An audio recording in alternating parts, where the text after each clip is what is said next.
They ain't gonna sink this battleship, no way.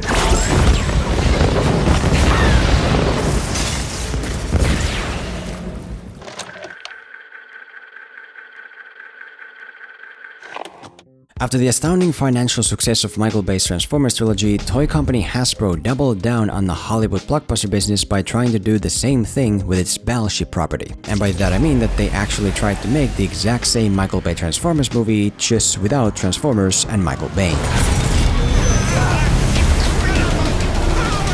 The color grading and overall visual appearance is very similar. The big budget CGI is very similar. The sound design is very similar. The access to the military is very similar. The method of drawing power from real things with real historical value is very similar. The music is not only similar, but the same composer recreating the same score.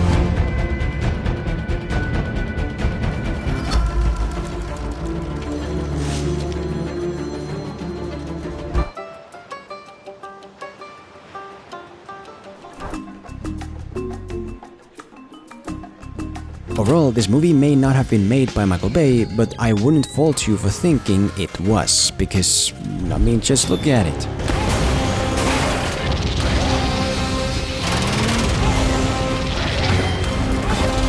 But despite Battleship's very meticulous efforts to recreate the experience of bayformers, it didn't really perform on the financial level of bayformers, like, at all. And this is very interesting, because even though it is understandable that a new property doesn't reach the same success as the end of a highly successful trilogy, the actual difference here is insane. Dark of the Moon made over $1 billion in 2011, whereas Battleship in 2012 made just a quarter of that. So how can that be? How can a movie that appears to be pretty much the same, marketed as the same, competing in the same competitive environment, do so drastically worse just a year later? Well, perhaps it comes down to the fact that there might be more to Michael Bay than meets the eye. That underneath the more surface-level mayhem aspects of explosions and military and big CGI constructions, there's some deeper, less obvious magic he injected into his Transformers movies. Something that very specifically allowed him to capture and entertain masses of youngsters and casuals all over the world, like TikTok, long before TikTok was ever actually a thing. Come on, people, yes. The work may die, but looking out the window is not going to bring him back. Something that Battleship perhaps didn't do the same way. In any case, that's what we're doing today. Contrasting Battleship to bayformers, as well as my earlier positive and negative videos about them, in order to identify a few less obvious core Michael Bay qualities missing here and the consequences that follow. Here's how to fail at bayformers.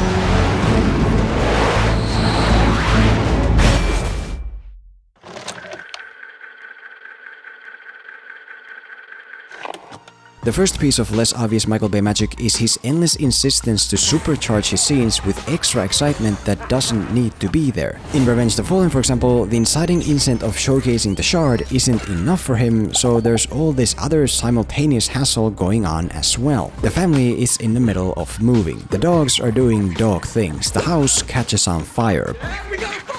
Bumblebee acts like he's fighting Megatron and not a toaster. The cops and fire brigade show up.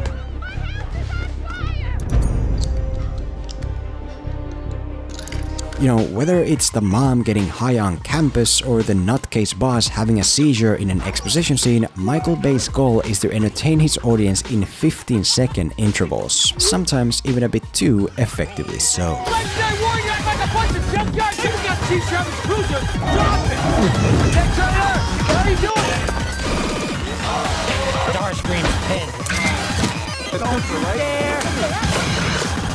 Whoa! Mister, look at you! Your trailer's on fire! Whereas in Battleship, scenes mostly play out with nothing extra that doesn't belong, which is fine when the scene itself is some big mayhem action sequence, but not always so fine when it isn't. Cal! Cal! Take for example the early scene where the scientist realizes that his deep space satellite has initiated an alien invasion and then has to have this unprepared, awkwardly funny conversation with some of the most powerful governmental institutions. NASA? Maybe we should call the Air Force because they might want to fuel up their jets. The Air Force is online. It appears the event is headed your way. The missing Michael Bay factor here is that there's nothing additional in this conversation to keep it from being just a pretty boring exposition conversation. Whereas in a Bayformers version of the same sequence, the scientist would have probably been working on some dumb MacGuffin machine when he gets the call, and then that machine glitches and catches fire, and they have to fix it and put out the fire while at the same time trying to act professional in front of the US government. Whether that extra problem is needed here or makes the scene better is up to you, but it would have turned it into something more exciting. Because the way the movie tries to add that excitement now is by cutting this satellite crash montage into the middle of it, which still doesn't necessarily address the scene itself.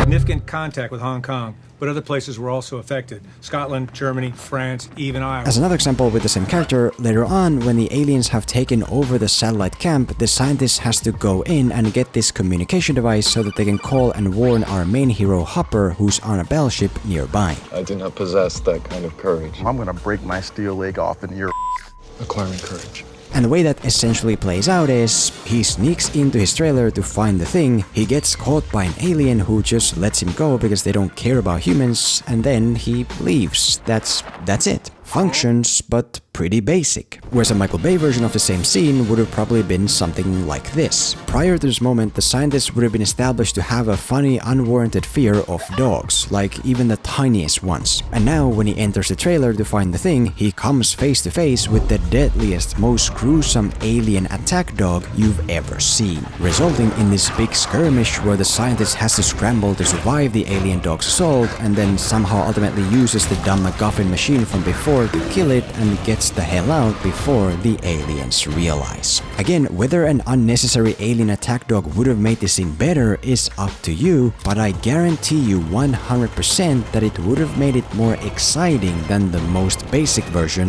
that we got. And even though apps like TikTok have kind of reduced the need for the more extreme kind of ADHD filmmaking because young people don't need movies to get that stuff anymore, there is still value in the use of extra variables to increase things like challenge and conflict, like I've touched on before. Taps your nervous system, so if you so much as try and signal... Having Hopper get into a bathroom scuffle with a rivaling Japanese officer is funny and fine,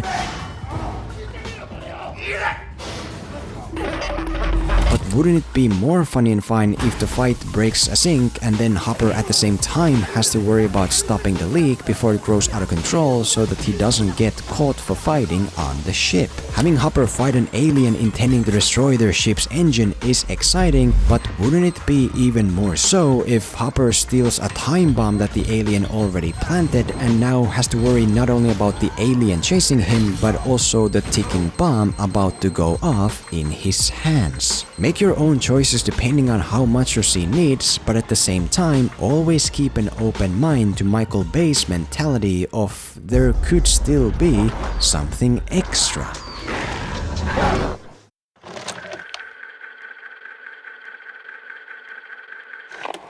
The second piece of Michael Bay magic is how he likes to push his characters to such extremes that they often make some level of an entertaining impression, for better or worse. The twin robots can be a bit inappropriate. What are we gonna do with this shrimp taco? Just put the cap in his ass, throw him in the truck, and then but that's what you can recognize them for. The NASA contractor doesn't even seem like a real person. You took your package out. Whoa!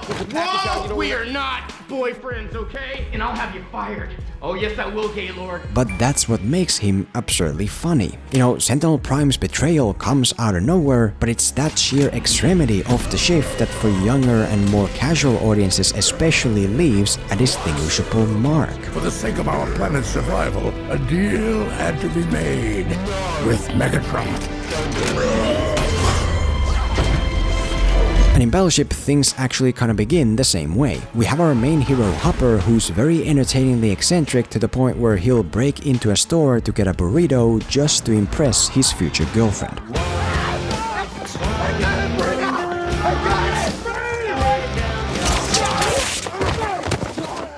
But as time goes on, Hopper's initial extreme personality gets pulled back quite a bit so that it's easier to get into the more emotional side of his journey.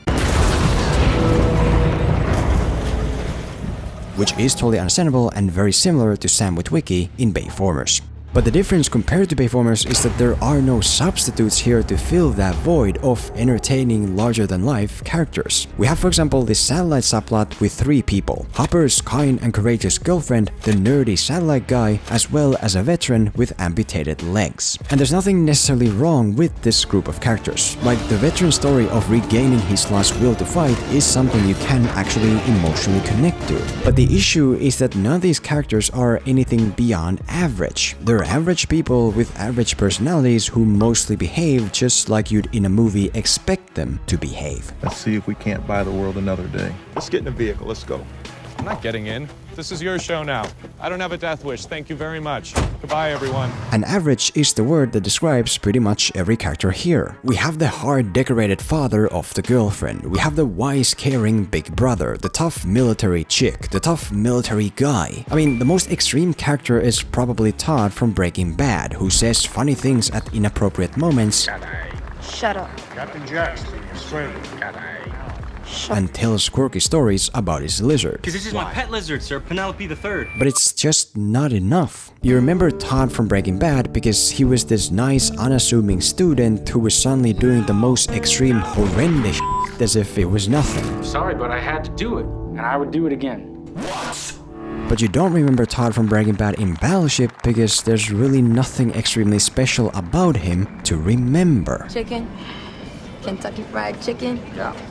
I love it. And what Michael Bay always does without exception is mix the average with the special. He knows that Michaela alone isn't the most entertaining character, so he balances her out with this dumb tiny robot who sees himself as a badass. Locked away, no one knows where it is. I do. You're hot, but you ain't so bright. What are you doing here, you little freak? Oh, that's my eye, you crazy bitch! He adds in people like Agent Simmons, he adds in robots like the Crazy Butler, he adds in all these bigger and smaller extreme secondary characters that contribute nothing to the emotional side but still keep the audience entertained even when they otherwise wouldn't be. Control your boy, please. Control your boy. And obviously, the extremity of the extremity should be compatible with the type of movie you're making. If you're trying to deliver a smaller, less colorful experience like Schindler's List, then maybe adding in a tiny robot to dry hump the female hero's leg isn't the answer. But if you have a big budget alien invasion movie where the aliens, for example, are so bland and boring that you can't even distinguish them from each other or from the 100 other invasion movie aliens we've all seen before, maybe it's time to turn up the dial a bit. At that point, maybe it's time to channel your inner Michael Bay and decide that, yeah, perhaps there should be at least one extreme standout character among this average group who can leave an impression and entertain.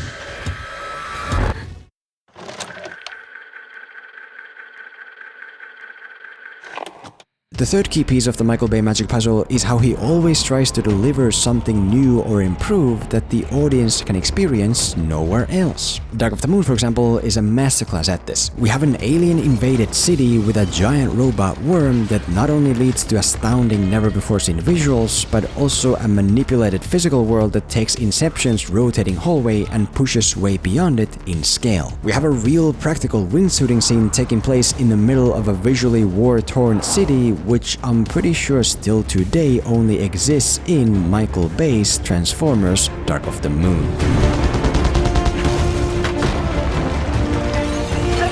Check your six! He's on arrest!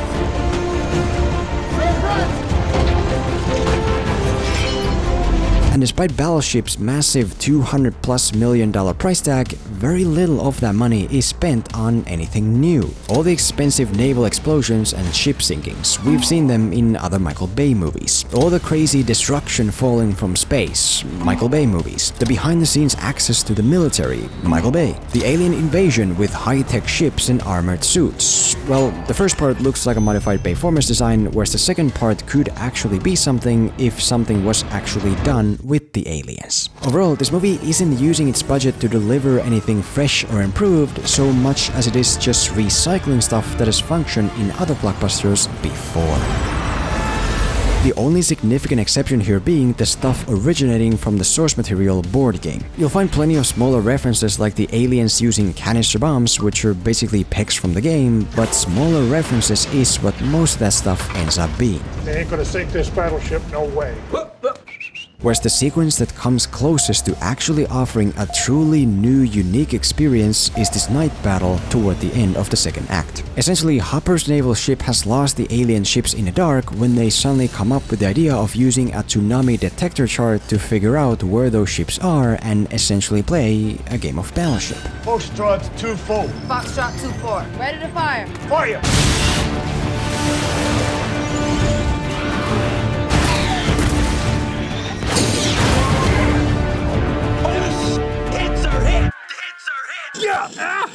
You hit me, man. Yeah! How did you hit me already? And while I will credit this movie for creating a sequence that can appear only in a Battleship movie, the issue remains that on screen it's still mostly the same with just a new gimmick. Like, yeah, these people are looking at a Battleship chart and shooting according to it, but at the end of the day, it's still just naval people looking at coordinates and shooting. There's nothing new or improved about that or the explosions that follow. At least not to the point where someone sees that in a trailer and thinks, oh my god, I have to go watch that. Especially because the aliens somehow know exactly where the ship is, so half of the tension of the game is missing. Same thing with the blue Skypillar dome and the rollerballs of destruction. There is something there, but by 2012 it was already too late. Whereas the 2011 sight of a war-torn Chicago being invaded by an alien armada on a scale never seen before, with a giant robot worm destroying skyscrapers and a squad of soldiers wingsuiting through the destruction, well... Get him out now, get him out now.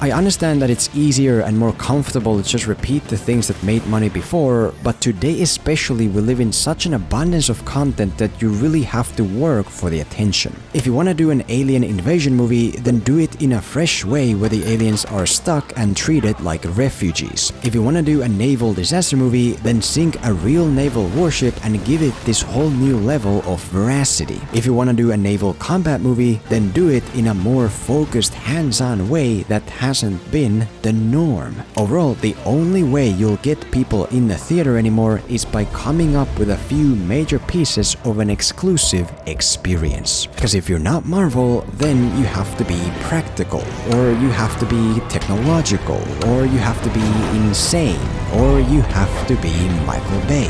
But what you can't be is Battleship. But before you run off, I want to quickly talk about something a bit more serious. You know that super popular YouTuber MrBeast who made this massive environmental campaign to fight climate change by planting like 20 million trees worldwide? So talking to trees makes them grow faster? Huh?